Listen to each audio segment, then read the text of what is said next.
Greetings to you all, ladies and gentlemen, and thank you very much for joining us on Viewpoint on Dbs Television, one of your favorite evening debate program. In today's edition, we are going to be talking issues concerning education and the two-shift system put in place by the Ministry of Secondary Education in order to help schools respect the social distancing measures or the measures put in place to fight against the coronavirus pandemic. And to discuss about this, we are having a teacher because we'll be getting their point of view concerning the two-shift system. We are having Tikum Silvanus. He is a teacher and he will be talking or taking us along the program, and he'll be accompanied by Mange Venashu. Good evening to you, sir, and thank you very much for coming. Thank you very much. I'm very delighted to be with you people here today and to talk on this program about the shifting system or method of this academic year 2020-2021. Thank you very much, Mange Venashius. You equally contributor in the show. Actually, Vanessa, good evening. Good evening to our viewers and good evening to our guest, Mr. Tikum Silvanus. You know, it's always a pleasure that we have this opportunity to share with our viewers. Viewpoint is a debate program divided into two parts. The first part has to do with the question and answer, and the second part has to do with the debate. Meantime, let us have the first part.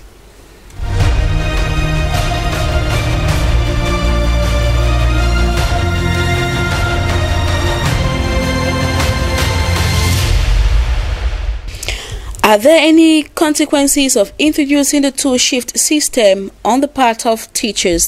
Because we had first seen on the part of the students. So, Tikum, are there any consequences on the part of teachers? Actually, there will be great consequences on the part of teachers because that is not something they have been used to with. All right. Mange Venashius. Yes, Vanessa, there will be consequences. Yes, there will be. And should these teachers expect anything from lay private proprietors? Actually, with a change of time, teachers should expect and the proprietors should be willing to be adapted to the change of time. With a change of time, Mange Venashius. Vanessa, I think they should not expect anything. They should not. Let us take the second part of the show, the debate.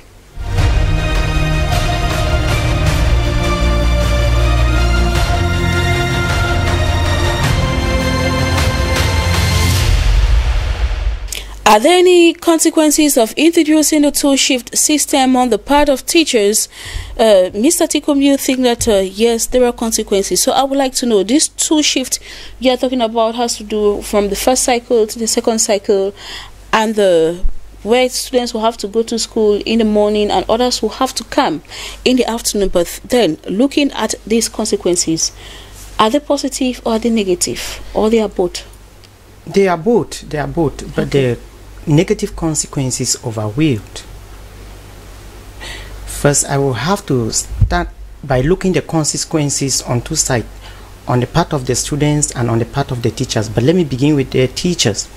The teachers in the previous years, they have a system of which they were groomed into it. They were never used to into the two-shifting system which have just emanated now. So a teacher who had a program to follow up after closing from school as from 3 o'clock will not longer follow the program because he has to put in more hours in school. And so that is going to affect him or her in his financial aspect and in other things that he really need to meet up as per se to him or her. So we see that it is going to bring a very devastating effect. And secondly, a teacher may be very, very exhausted for putting in more hours. You can imagine a teacher teaching from, just say, unless the government employ more teachers, whereby some teachers will take the first shift and go, and then other comes to take the second shift. But if it is the same teacher that has to start from the first shift right up to the end, it is going to be very exhaustive and it is not appreciable. And if we want to look at the output of the teacher, we'll discover that from the early hours in the morning, there will be greater output for the students that are there to study. But with the students that are coming in for the second shift, I think it will not be effective because the teacher is exhausted, the teacher needs a rest, We are human and not machines. We are human and not machines. All right, we later on saw the part where it's going to affect students, but then you said you also touched that part a little bit. Yes, with the students, you know, our students have been cultured for long in such a way that they know they have to go to school in the morning and closed in the afternoon. When they get up from the bed, they bathe, they prepare themselves and they go to school. Now a new system has come in. It is not their problem, but it is nature that has made it. A new problem has come in. Those who will be going to the second shift, what would they be doing in the morning? Some of them, you find out that they'll be doing other works which are not related to studies. Some they may even go to the market and coming back to pass and go to school, you find out they're exhausted. They may not even have the knowledge, the strength to assimilate the knowledge. And you equally find out that it is going to affect them in their competitive exams or the final certificates. All right. Thank you very much for your contribution, Tikum Silvanus. Mankevenashus, he just highlighted the financial aspect where teachers might not be able to catch up. He highlighted the fact that they might be exhausted, and so the output will not be as effective as those teaching in the morning. So adding to your own contribution, what would be some of those consequences? Yes, Vanessa, when we talk of shift, two shift of system of education, it may be new, especially for those of the Anglo-Saxon system of education. But I remember that some time ago in Cameroon here, the Francophone subsystem of education was following this double shift, this two-shift system of education. So for some, it may not, they may be used to it already. But I doubt whether students will be, but teachers, some old teachers may still remember the period. But then when we look at the consequences of such a system to the teachers, and we must indicate that from the information we are having from the ministry, the first set of students will come to school from 7:30 to 12:30, and the second set comes from 1 o'clock to 5 p.m. in the evening. And remember, the Minister of Secondary Education insisted that online courses will continue at home from 6 p.m. Well, so does it mean that some students might choose to stay at home? No, for online courses, it is the continuation of the classes. Not that I don't think that some students will choose to remain at home. No, I think that they will still have to be registered in like normal students in school. Okay. And then in the evenings now, maybe it will be left at the discretion of schools to continue the classes at home like they were doing during the lockdown period for some schools. But then when I was looking at the consequences of it to the teachers, it would be an added, load on the teacher. We are talking of, it could be possible for those who are working in public service, government teachers, the government can add up the staff and relax and release or reduce the workload on the teachers. But the private sector, we know that the private sector is that is the most carries the weight. Most of the weight of the educational system in Cameroon falls on the private sector. And this private sector normally they do not have the capacity to employ as much staff as needed. So you would see that in this system we will be trying to squeeze out water from the rock. This rock which are the teachers. We'll be trying to make sure that we squeeze as much as possible from them to satisfy the high demand of the students. Because when we split the school into two parts, which means especially in the secondary education, the first cycle will come in the morning and the second cycle comes from 1 o'clock right into the evening. And for them to work like that, it would not be easy for such a teacher to teach those, because in normal school setting, something even within the civil, those in government schools, some teach in both first cycle and second cycle. It is normal. So such cases now, you have to teach in the morning, those who come in the morning, and you wait for those who will continue in the afternoon, and you teach with them. It is an added, workload on them that they will have to, it will not be easy for them to carry. Talking about teaching 2 times, it means the way you have to prepare your notes will be different. Because you prepare differently in the morning, different in the evening. In cases where there is shortage of staff, they would want to squeeze them to the maximum. Remember, some proprietors are very intelligent in such a way that you will find them enticing them with hours, that those who teach more hours. And given this economic situation in the country, teachers will go in for the hours. Yes, they will take the hours, and then would they be able to carry the load throughout the academic year? The consequences will also split from teachers to students and parents subsequently, because they would teach, like Mr. Tikum was saying, they will teach in the morning. Then those in the afternoon, it is natural, they are human beings, they will be exhausted. What they gave in the morning, they cannot again give the same measure in the afternoon. So it will affect them in their workload. Another issue is there will be no private classes again. Teachers used to refer to it as their farms, especially for those who are here in Douala. Because when I came to Douala, they are talking about the farm. Teachers say I was going to the farm. I'm imagining a farm in Douala, I'm not seeing it. Until one cornered me and told me, I'm going to a farm, to this man's house. A farm. I told you, are you going to work in his farm? He said, no, I'm going for extra classes. I'm teaching a child. Teachers will not have, especially those in the private sector, may not have again the advantage they were having. Vanessa, you would believe, you will understand that in some schools, they pay them the salary that they pay. They don't look at the salary as much. What sustains them for the greater majority of the year are those extra classes. Because you will see that if we just take a fast calculation and saying that each child pays 5,000 francs, and the teacher is supposed to is able to have at least 20 students in class, or 20 pupils in class. When you calculate 20 times 5,000, you see what the teacher is having besides his salary, and you see that they will not complain. But now, because you will teach in the morning, you will teach in the evening, you cannot have time for afternoon classes, for evening classes, because it is not as if some people will come on Monday, some people will come on Tuesday, so that you can come in the morning on Monday and Tuesday maybe you will be free. No. I remember one of the accompanying measures was that classes that will be more than 50 automatically will be splitted. Will be automatically splitted into two halves. Those, some will come in the morning, some will come in the afternoon, especially those in the private sector, in the basic education, which means we are going to have cases in the afternoon also in primary schools. In that case, no private classes again. That will have an impact on their living condition, on their financial stand. Because if they could not complain more about the salary they were given, they knew that besides the salary, I can survive. Yes, they could do something else later on during the day. Yes, yes. That is another point again. Besides those who were teaching extra classes, there are some that after classes, because mostly in primary school, classes end around 1 o'clock, 2 o'clock for those who are teaching level 1 and level 2, level 3 maybe 2:30, 3 o'clock, they are closing. Some go into the market and sell. You see some of them hawking along the streets. That's a reality in Douala here. To survive.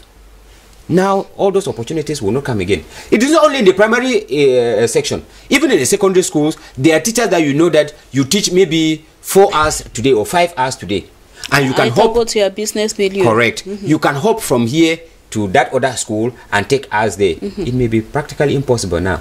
Because the hours that you are teaching here, they are also in that school. Yes. Maybe the time you are going there, that second cycle, maybe you were teaching here in the second cycle, and then from there, you go to that school and teach in the first cycle. It may not be possible again. So they will have a lot of gymnastics to go through in order to meet up. That's what I was saying that no other extra professional activities. Then health-wise, it will have a bearing on their health.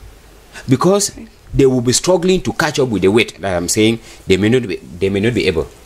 It will weigh them down. So I think that this will be a period that will actually valorize the activities of the teachers in supporting them to catch up, Vanessa. All right. In addition to that, if you look at the government infrastructures in Cameroon, you discover that most of the government schools, they don't have enough classrooms.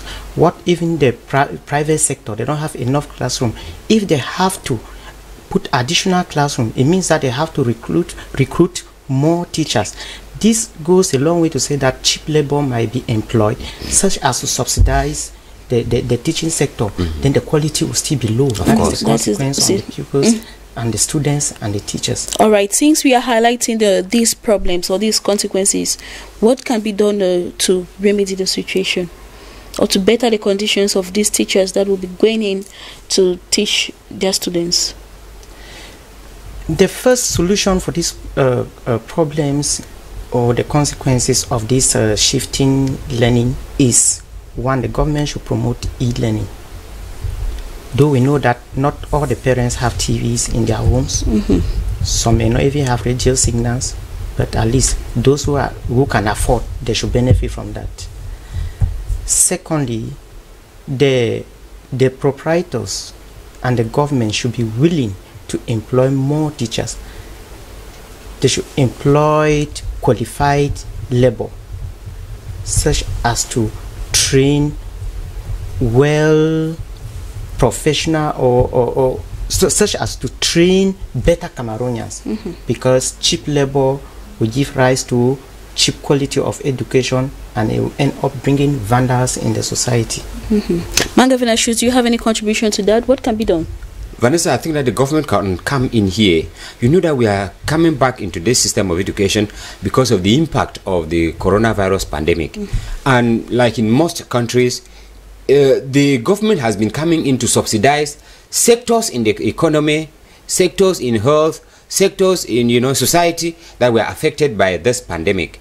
The educational sector is not left out. I think that the government can come in to subsidize, especially I'm talking about the private sector, because for those in the government sector, they may not suffer the consequences as much. Because, I see a high probability for the government sector to survive and employ. They can survive easily. But I see a problem with the private sectors. The private sectors, they will need to have enough staff in order to carry this weight. And for that to go on, at least manageably in Cameroon, the government should increase the number of the amount of subsidy granted to these schools. And once they grant these subsidies into these schools, it should not end there. They should follow up to make sure that the subsidies, that the aid, the grant is an assistance that is destined for teachers, not to the proprietors. Because, Vanessa, I will challenge these proprietors to come out clearly and say that when government subsidize the academic year, do they increase the salaries of the teachers? They don't. They don't at all. So I think that this year, the government should follow up to make sure that these private proprietors, they should do something to motivate. Motivation is not necessarily some huge amount of money. If you just simply say for those extra hours, we'll add 2,000 francs to your salary, or an extra hour is 1,000 francs, at least it will have some bearing on their morale, and it will help them to give in their best. But then you will still see that some proprietors would still behave as if nothing is happening. So I think that the government should subsidize the private sectors, and the government should follow up to make sure that the subsidies reach the right target, which is the teachers' concern. Then, as well as making sure that the follow-up of the students, because we are going to meet, you imagine that when you come up, the problem with teachers is once you are tired, you may transfer your tiredness to the learners. So if we try to make sure that disciplinary measures are also increased, so that once the students are coming, for those who are coming in the afternoon, they are organized.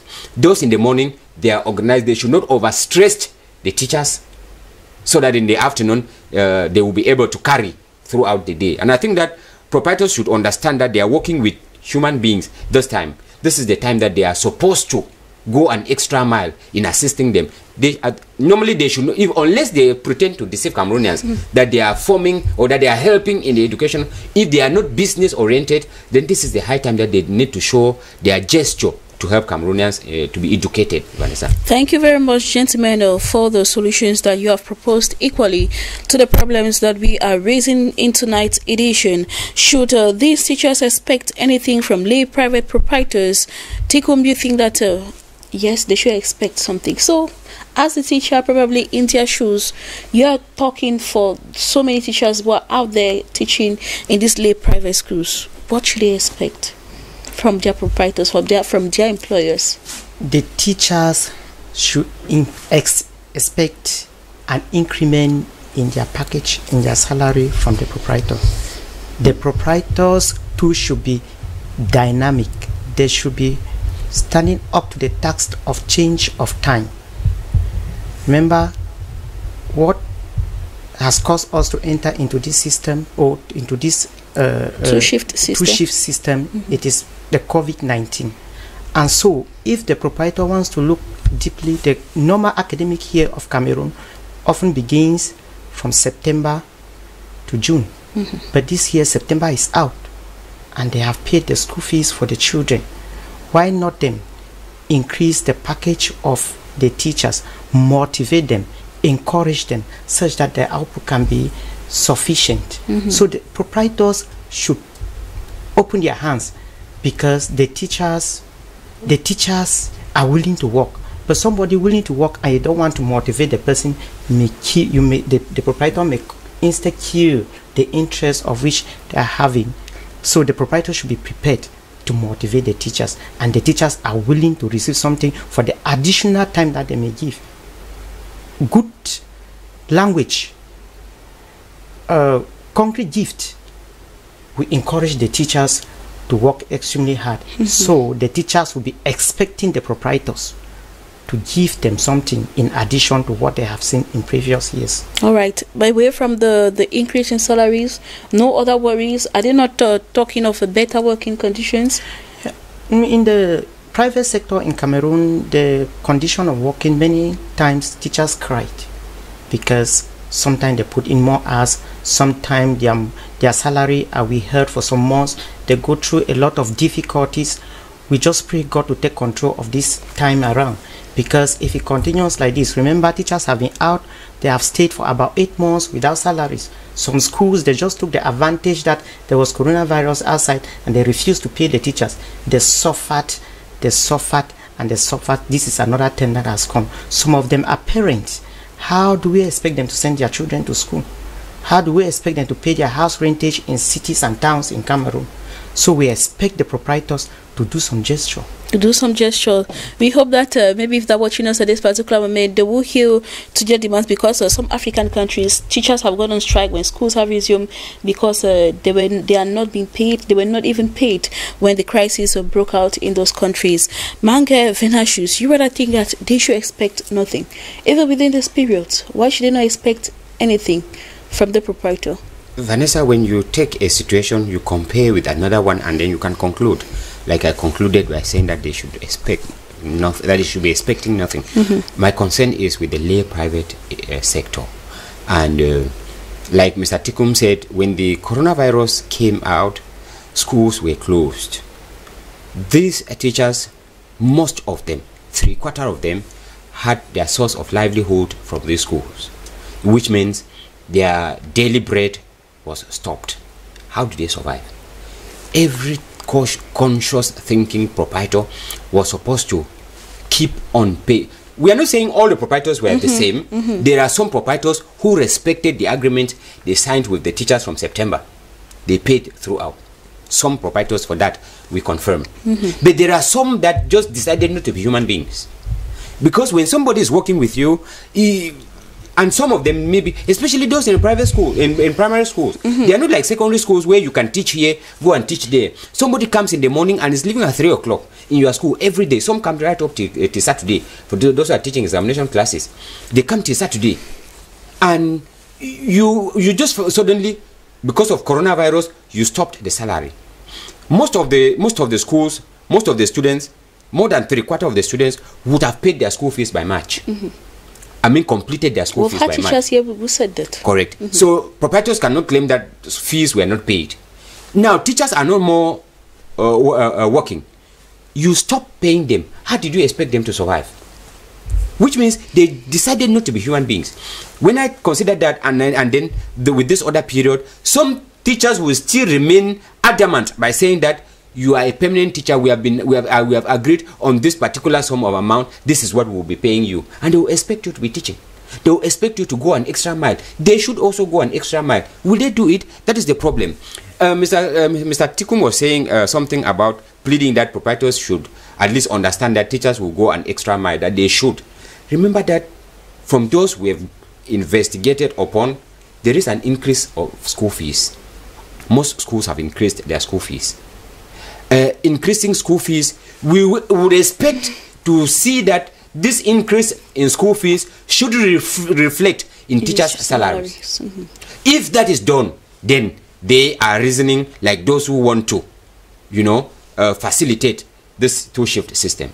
If they just remain in what they have been doing, then you see that these teachers should not even be expecting anything from them. So I would rather pray with the proprietors that they should behave. They should be human beings. They should be human beings in this issue. And another issue is, some of these proprietors, Vanessa, some of them are hardly in this country. They dash into the country maybe in August, like September now that schools are about to be to reopen in October. Yes, they that's when they dash in collect their school fees, and disappear.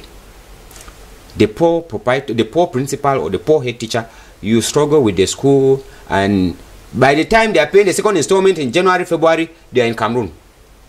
Collect their school fees and disappear. This is what we have been having. But then we think that this time they should be able to stand by. I remember there was a collective, there was a syndicate here that was advocating for the fact that the government should not grant authorization to those who don't understand this idea of, this sector of education, that they should grant authorization to a to somebody who has a certain level of education, and they were talking of the first degree. Now we are now facing a situation where these proprietors have to accompany the teachers. They should be part and parcel of the staff. Now you should be there. You would act as a moral booster to these teachers, not just because you come there when it is just when they want to pay money, and after that you disappear. They should be part of the administration now. We should see them actually leading their staff. Yes, that will help them to be able. And I think that except in I talk about lay private school, when we talk of PTA meetings, parents will be called as schools will open in this October. Parents will be called up for PTA meetings. We believe that parents should not go there just to clap hands and eat and drink and come back. Go there and find out. Ask questions about the running of the school. You are, by extension, a partner of that school. When you pay the school fees, if that money is not well managed, the impact falls on you, not on the proprietor, because some of these proprietors do not even have their children in that school or in those schools. Most. Yes. So the impact falls on you, the parent, because you are paying money and they are not giving the commensurate education to your children. They have the duty to follow up and see what is happening. Remember, the well-being of the teacher, of your child has an impact on the learning, on the education your child receives, because they take the queries, the problems you have with the proprietors from the office and transfer them to the students in classroom. That is why you see a teacher beating a student, and he's not beating that student. If he had the opportunity, he would have been slapping with the proprietor. So I think that the parents need to follow up to make sure that these teachers are given a dignified treatment. Once they are as such, we should be sure of the quality of education of our children. Thank you very much, Mangafen. I should stick to your colleagues watching us at this particular moment. If you want to advise them when they'll be resuming school on the 5th of October, what will you tell them? I will stand on this point to plead with the proprietor and to tell them that they should know their responsibilities. They should know that teachers are human beings, teachers are not slaves. If they want the greater output and their business to continue in high peak, they should motivate the teachers. Equally, I'm calling on the parents too to motivate the teachers, because they are the ones who spend a lot of time with their students, with their pupils in school, making them to become responsible pupils, responsible persons in the future tomorrow. Thank you very much for your contribution. It has been a pleasure having you. Thank you very much. Mangavela, so hope to see you tomorrow. Vanessa will be there. Ladies and gentlemen, thank you also for watching Viewpoint on DBS television. Programs continue. Don't go away. See you tomorrow, God willing. Do have a blessed night.